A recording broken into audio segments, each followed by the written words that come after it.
I knew something was wrong the moment my mother refused to look me in the eye. Her fingers kept worrying the hem of her blouse, twisting it until the fabric trembled. My father paced in slow, heavy circles around their dining table. The same table where I'd once done homework. The same table where my sister, Bianca, used to toss her hair and brag about her husband's financial brilliance. Now that table felt like an interrogation room, and I was the one being cornered. Their voices were low, shaky. "We need you to sell the land," my father finally said. My mother swallowed. "To save your sister." The words hit me like a slap I'd long been expecting. Bianca sat across from me, face blotchy from crying. Yet even then she managed the faint curl of superiority at the edge of her mouth. The same smirk she'd worn on my wedding day when she whispered, "A farmer? Really? I guess someone had to settle." But today her hands shook. Her husband wasn't there. He was hiding or running or negotiating with whatever wolves came to collect after his genius investments evaporated into thin air. They expected me to pay for his brilliance. I leaned back in my chair, listening to their pleas unravel, my pulse slow and steady, because I already knew something they didn't, and watching their panic was almost peaceful.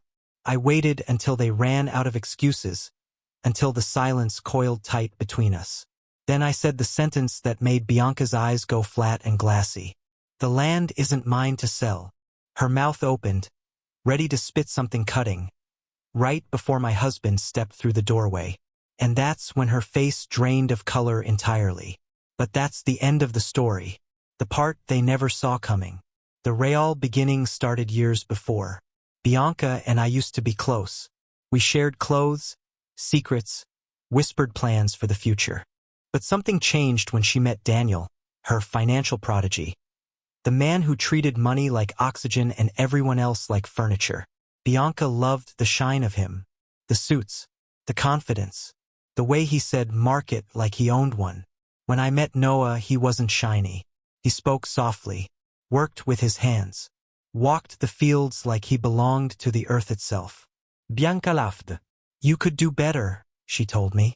But I didn't want better. I wanted real. The contrast between their marriage and mine only made her more insufferable. With every year, her tone sharpened. The jokes about my simple life became more pointed. Her visits turned into showcases of new rings, new trips, new money. Until the money wasn't new anymore. Until it wasn't anything at all. I first noticed something when my parents stopped calling me as often. A silence weighted with embarrassment. When they finally invited me over, I found them whispering in the hallway, the way people do when discussing illness or death. Their eyes darted away when I asked about Bianca. Then came the whisper from a family friend. A hedge fund collapse. Daniel's brilliance exposed as reckless gambling. Investors tearing down everything they'd built. Still, they didn't tell me anything. Not until today.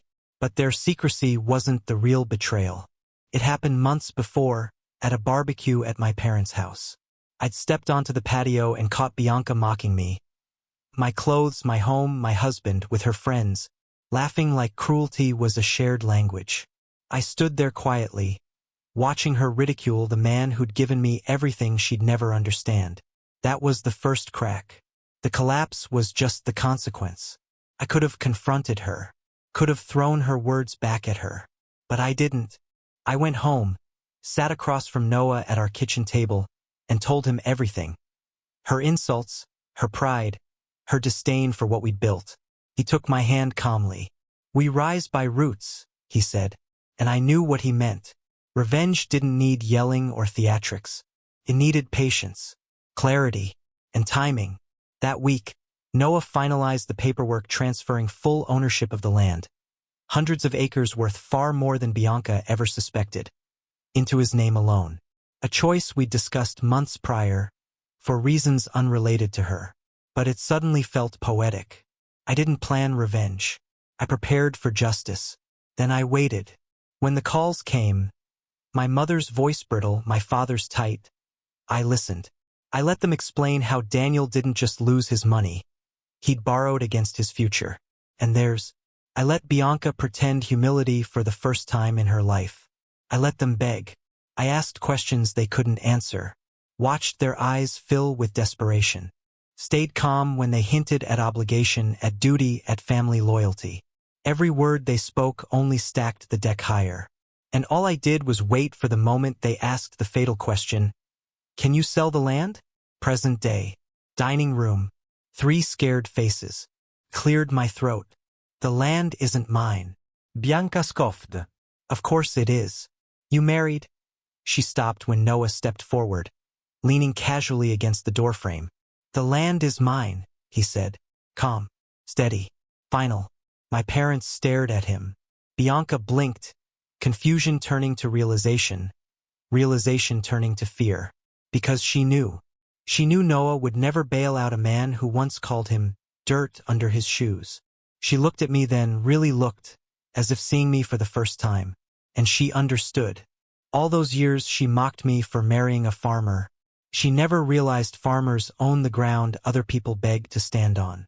They left that day hollow and wordless. I didn't gloat, didn't smile, didn't throw any of her old insults back at her. I simply watched them go, feeling lighter than I had in years. Not because they fell, but because I finally stopped shrinking for people who never deserved my softness. As I closed the door, Noah slipped his arm around my waist. "You okay?" he asked. I nodded, breathing in the scent of soil and rain that clung to him. "I'm more than okay," I said. "Some lessons people need to learn the hard way."